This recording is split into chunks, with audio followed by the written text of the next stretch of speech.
오늘 시간에는 시편 그 43번째 시간으로 마음이 상한 자를 가까이 하시고 라는 제목을 가지고 본문 말씀인 시편 34편 18절 말씀을 통해서 하나님께서 저와 용기 주신 말씀 함께 나누도록 하겠습니다. 코리 텐붐 여사는 제2차 세계대전 때 네덜란드에서 유대인들을 숨겨주었다가 나치 수용소에 끌려갔던 분입니다. 그분의 저서 주는 나의 피난처에서 그 체험을 생생하게 적고 있습니다. 코리 텐붐 여사는 자신이 유대인을 숨겨주고 있다는 사실을 철저하게 함구했습니다. 나치가 물어봤을 때도 유대인들이 없다고 거짓말했지요. 그렇다면 이 코리 텐붐 여사가 크리스찬으로서 양심을 저버린 행위를 한 것이었을까요? 반면에 코리 텐붐 여사의 언니 중에 한 명인 놀리라는 분은 크리스찬의 양심을 지키기 위해서 나치가 물어봤을 때 자신의 가정부가 유대인이라는 사실을 그냥 당당하게 밝혔습니다. 그 결과 그녀와 가정부는 감옥으로 끌려가게 되었지요. 그래서 놀랍게도 네덜란드 레지스탕스가 구해주는 바람에 유대인 가정부는 구출을 받았고 또 언니도 7주 뒤에 석방되는 놀란 기적이 일어났습니다. 그렇다면 코리 텐붐 여사는 크리스천의 양심을 저버린 사람이고 언니 놀리는 양심과 믿음을 지킨 사람일까요? 아니면 그 반대일까요? 아니면 둘 다 괜찮은 것일까요? 본문 말씀인 시편 34편은 표제에 이렇게 되어 있습니다. 다윗이 아비멜렉 앞에서 미친 채 하다가 쫓겨나서 지은 시. 이것은 사무엘상 21장에 기록된 다윗이 아기스 왕 앞에서 미친 척해서 목숨을 구한 사건을 말하는 것입니다. 여기서 아비멜렉은 블레셋 왕들의 대명사이고 이 왕의 이름은 아기스였다는 것입니다. 사무엘상 21장 11절로 13절 말씀 읽어보면 아기스의 신하들이 아기스에게 말하되 이는 그 땅의 왕 다윗이 아니니까 무리가 춤추며 이 사람의 일을 노래하여 이르되 사울이 죽인 자는 천천히요 다윗은 만만이로다 하지 아니하였나이까 한지라. 다윗이 이 말을 그의 마음에 두고 가드왕 아기스를 심히 두려워하여 그들 앞에서 그의 행동을 변하여 미친 채 하고 대문짝에 그적거리며 침을 수염에 흘리매. 이러했던 다윗의 행동은 이 사울 왕으로부터 쫓겨나가지고 갈 데가 없으니까 블레셋 땅까지 가가지고 아기스의 밑에 갔는데 거기에 사람들이 알아보니까 무서워서 미친 채 했던 상황이죠. 이런 행동은 다른 사람을 속이는 양심을 저버리는 행동이었을까요? 아니면 하나님께서 주신 지혜로 목숨을 구한 행동이었을까요? 성경은 이 다윗의 행동에 대해서 아무런 언급을 하고 있지 않습니다. 그러나 다윗의 행동은 사람을 두려워하고 살고 싶어서 거짓으로 미친 척 행동하는 모습으로 보이는 것입니다. 만약에 다윗이 하나님을 끝까지 믿는 믿음이 있었다면 더 아름다운 모습으로 하나님께서 구원하셨을 줄로 믿습니다. 그러나 연약한 모습을 보임에도 불구하고 그를 구원해내시는 하나님의 사랑이 더욱더 크게 느껴지는 것입니다. 다윗은 시편 34편을 통해서 자신의 연약함에도 불구하고 구원하신 하나님의 놀라운 사랑에 대해서 말하고 있습니다. 시편 34편을 통해서 연약한 자들을 지켜주시고 살려주시는 하나님의 은혜에 대해서 함께 묵상해 보도록 하겠습니다. 34편으로 가서 먼저 15절로 16절 말씀을 읽겠습니다. 여호와의 눈은 의인을 향하시고 그의 귀는 그들의 부르짖음에 기울이시는도다. 여호와의 얼굴은 악을 행하는 자를 향하사 그들의 자취를 땅에서 끊으려 하시는도다. 하나님의 눈과 귀는 의인을 향하신다고 말씀하십니다. 그러나 하나님의 얼굴은 악인을 향하신다고 말씀하시는 것입니다. 눈과 귀는 의인들을 바라보고 또 그들의 부르짖음을 듣기 위해서고, 하나님의 얼굴은 악인들에게 분노하기 위해서 향하시는 것입니다. 여기서 근데 다윗은 본인에 대해서 의인이라고 얘기하는 걸까요? 아니면 악인이라고 얘기하는 것일까요?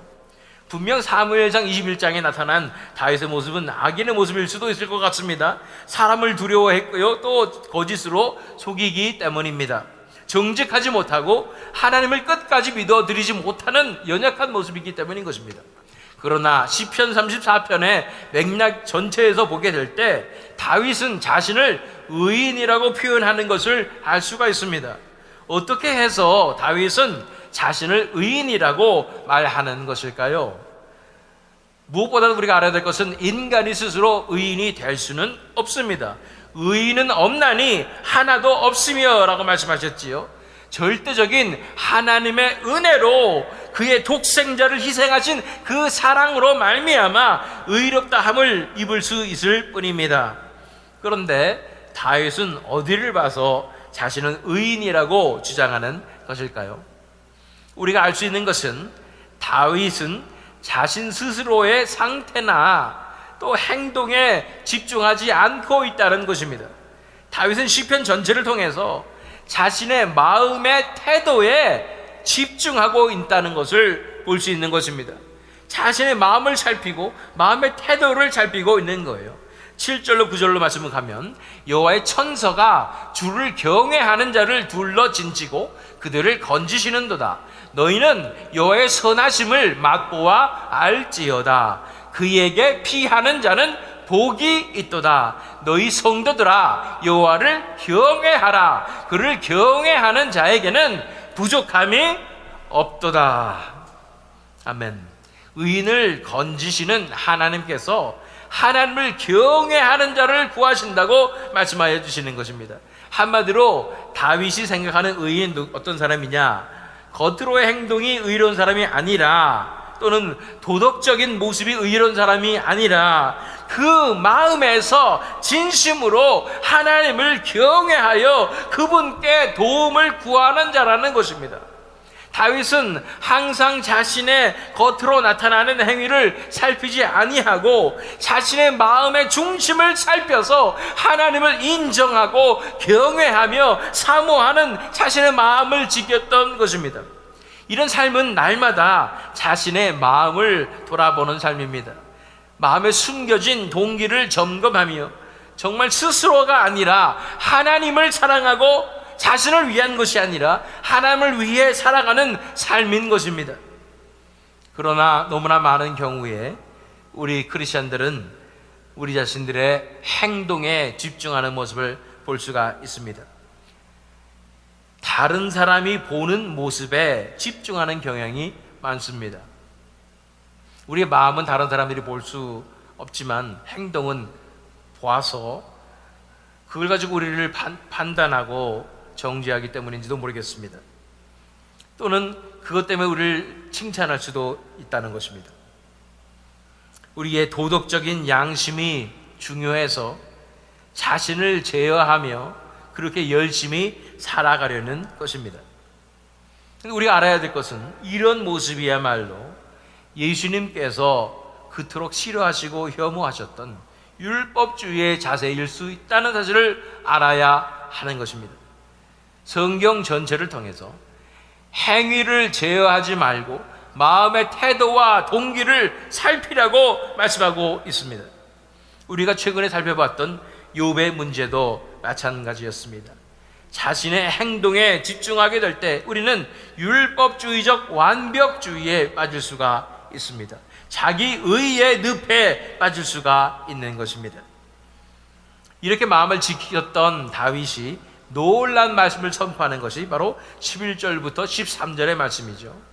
너희 자녀들아 와서 내 말을 들으라. 내가 여호와를 경외하는 법을 너희에게 가르치리로다. 생명을 사모하고 연수를 사랑하여 복받기를 원하는 사람이 누구뇨? 네 혀에서 악을 금하며 내 입술을 거짓말해서 금할지어다. 악을 버리고 선을 행하며 화평을 찾아 따를지어다.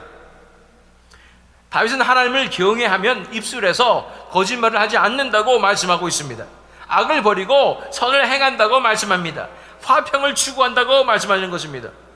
그런데 다윗이 이 시편을 지은 이유가 이 서두에 말하는 것이 아빌멜렉 앞에서 미친 척 한 다음에 지은 시라고 되어 있는데, 사무엘상 21장에서 한 행동을 보면 거짓말을 하고 속이는 모습으로 보이는 거예요.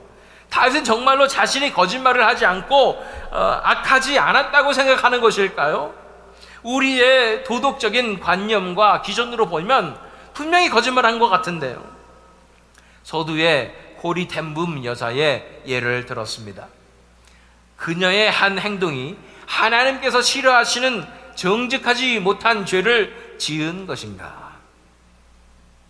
아니면 언니처럼 그것마저도 거짓말하지 아니하고 정직하게 얘기해서 놀란 하나님의 기적을 경험했어야 하는가? 이렇게 생각해 보면 좋겠습니다. 북한 지하 교인들, 만약에 그들이 다 정직하고 숨기지 않았다면 그들은 다 잡혀가서 죽어야 합니다.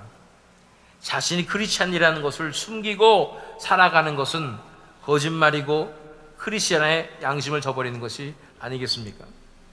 생각해 보십시오. 그런 상황에서는 숨기는 것이 그 땅에 임할 하나님의 나라를 위해서 더 낫지 않겠습니까?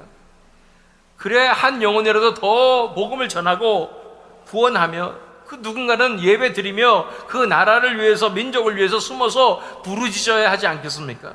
그래야 그 악한 정권과 상황 속에서 하나님의 뜻이 이루어질 수 있기 때문인 것입니다.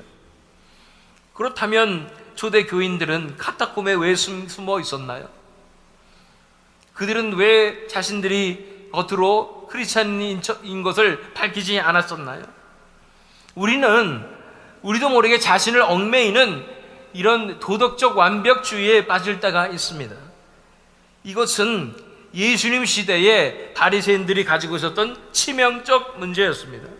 이것이 위험한 것은 그 저변에 미혹의 영이 도사리고 있기 때문인 것입니다. 자기 의와 도덕적으로 완벽하고 싶은 마음과 하나님의 뜻과는 상관이 없는 내가 옳다는 것, 내가 의롭다는 것을 붙잡으려 하는 마음이 있다는 것입니다. 그래서 진정한 신앙생활을 하고 있다고 속이며 우리를 율법에 얽매이게 하는 경우가 많다는 거예요. 그 결과 악한 영에 사로잡히게 되는 것입니다. 이 다윗의 상황은 사울 왕으로부터 도망치는 상황이었고 더군다나 적국에서 자신의 신분이 발각된 상황이었습니다. 다윗의 행동에 집중해서 정죄하는 것은 우리 눈에 우리도 모르게 도덕적 결벽증의 모습이 나타나는 것일 수 있다는 거예요. 아직은 다윗의 행동이 온전하지 못한 것 사실입니다. 믿음도 온전하지 못할지 모릅니다. 그러나 그는 자신의 마음을 지키는 데 집중해서 모든 행동을 하나님께 의지하면서 겸손히 부르짖으며 나아갔기 때문에 이 시편 34편에서 이렇게 당당하게 거짓말하지 말아야 된다 이렇게 선포할 수 있다는 거예요. 그렇기 때문에 자신을 의인이라고 표현하면서 하나님께서도 다윗을 굳이 정죄하지 않으시는 모습을 보이는 것입니다. 그렇다고 다윗이 약점이 없었던 것이 아닙니다. 이 다윗의 약점은 이 다윗의 약점은 어떻게 드러납니까? 결국은 하나님 앞에 범죄하게 됩니다. 그렇게 몰래 하던 행동 이것들이 다 드러나서 밧세바를 범하게 되고 우리아를 죽이는 그 범죄의 모습으로 드러나게 되는 것입니다. 그러나 이 다윗의 약점은 하나님께서 일생 동안 그 고난과 인도하심을 통해서 다루시게 되는 것입니다. 아직 온전한 모습이 나타나지 않고 있다고 해서 하나님께서는 다윗이 범죄하였다고 정죄하시지 않으셨어요. 그의 삶 가운데 하나님의 영이 역사하셔서 하나님만을 사모하고 살아가고 있는 마음을 바라보게 될 때에 그런 자들을 의롭다 하시며 구원하시는 하나님의 기준을 우리는 이해할 수 있게 될 것입니다. 우리의 삶도 마찬가지입니다. 일생 동안 하나님께서는 우리의 일생 동안 구원하세요. 우리의 삶도 행동도 온전하게 변화시켜 주실 것입니다. 우리 안에 성령을 부어주시고 그로 인해 예수님께서 우리 안에 살아주셔서 역사하시는 삶으로만 가능한 삶인 것입니다.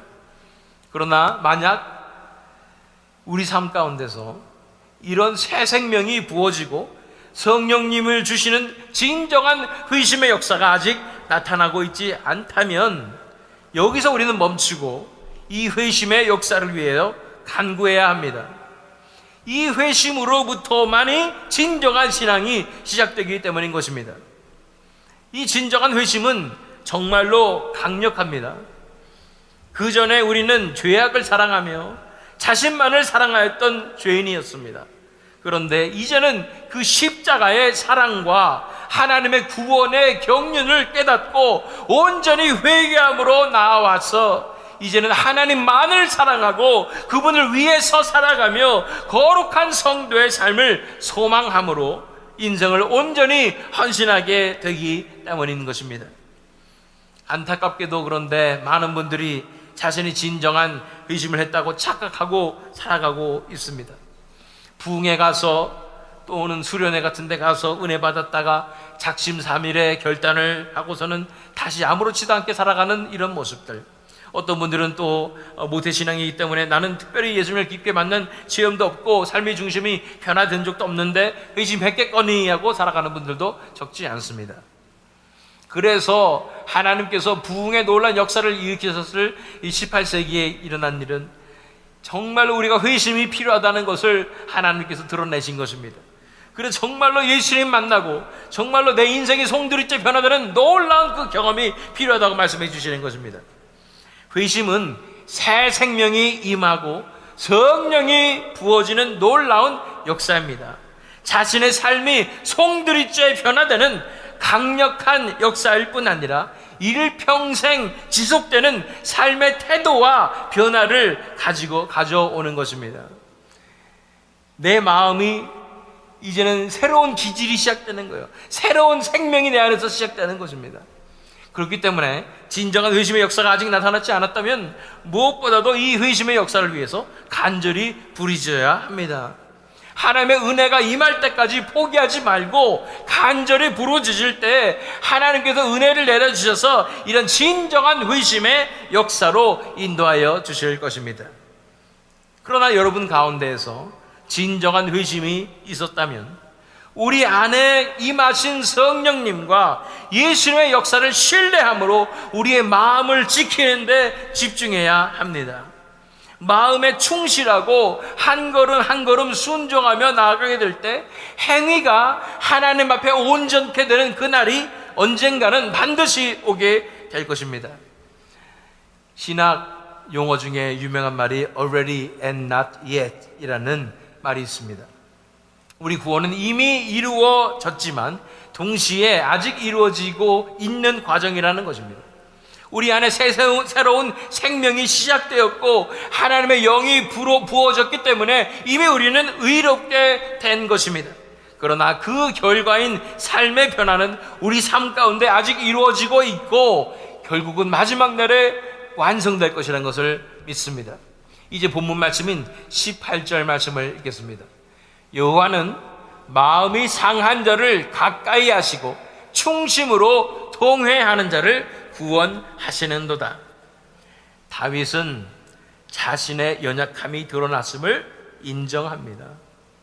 사람이 두려워서 하나님의 사람으로서의 존엄성을 지키지 못했음을 인정하는 것입니다.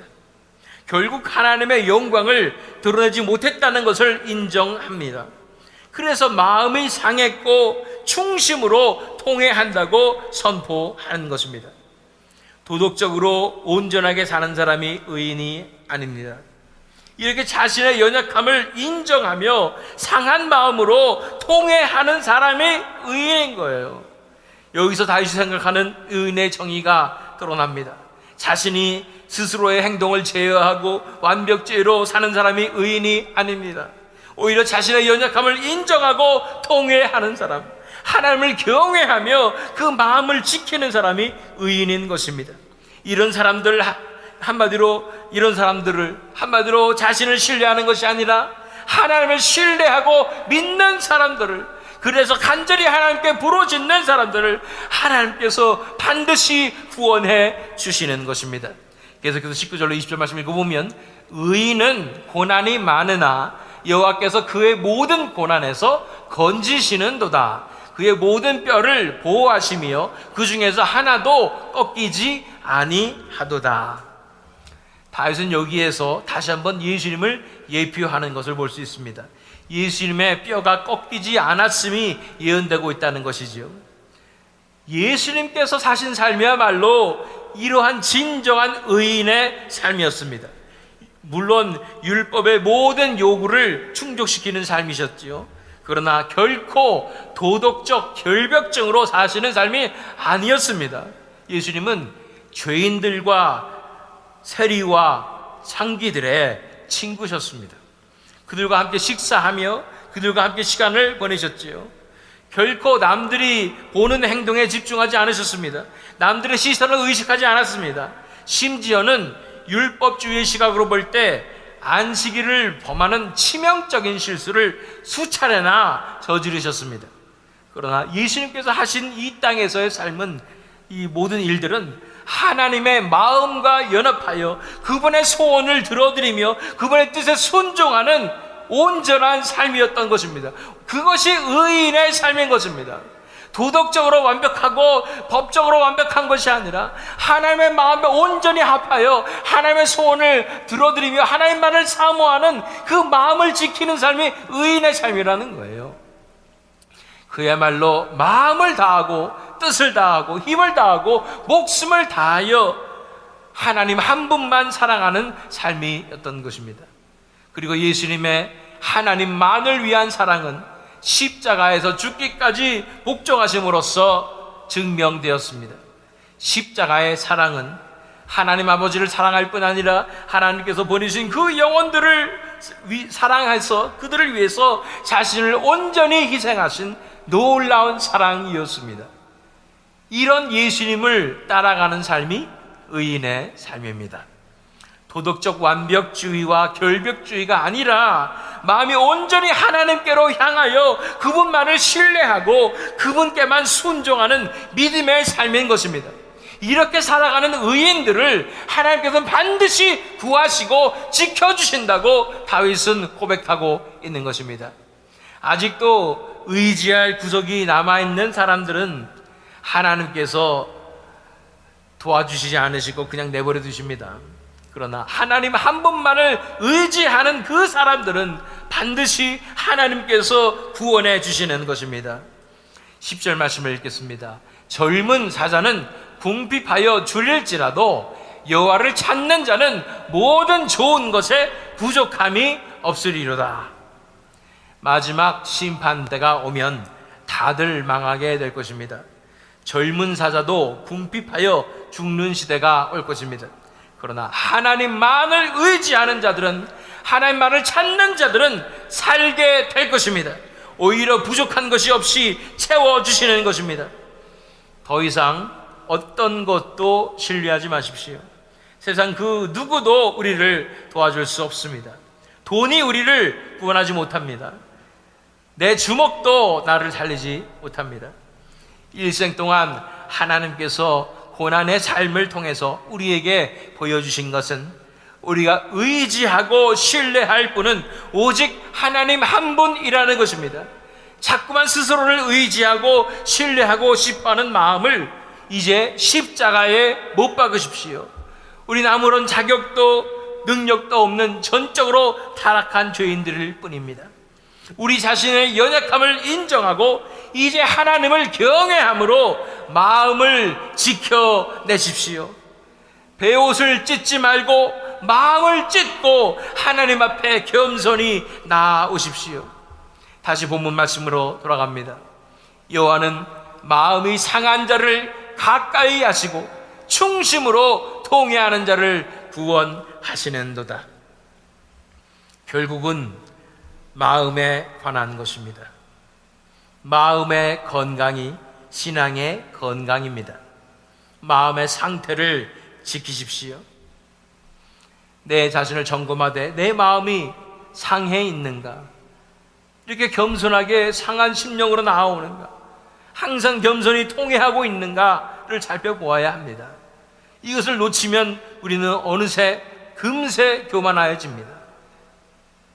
이런 마음을 가지고 있어야 내 마음 가운데 하나님만을 의지하고 하나님만을 사모하며 예수님만을 사랑하는 마음의 동기로 나오게 되는 것입니다.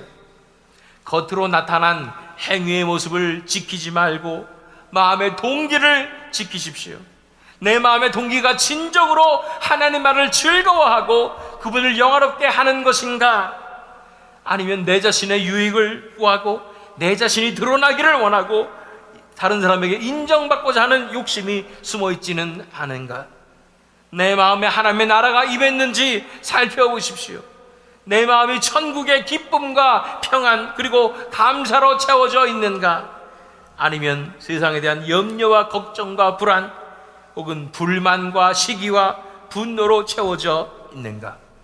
내 마음이 온전히 삼위일체 하나님만을 사랑하는가, 그분만을 사모하며 그분만을 추구하는가, 아니면 내 자신을 사랑하고 세상 것을 사랑하고 있는가. 겉으로 나타난 행위를 제어하려고 하지 마시고 마음의 동기를 살펴서 하나님 한 분만을 사랑하는 진정한 하나님께서 찾으시는 예배자로 나아오십시오. 우리를 반드시 변화시켜 주실 성령님과 예수님의 역사를 믿음으로 마음에만 집중하십시오.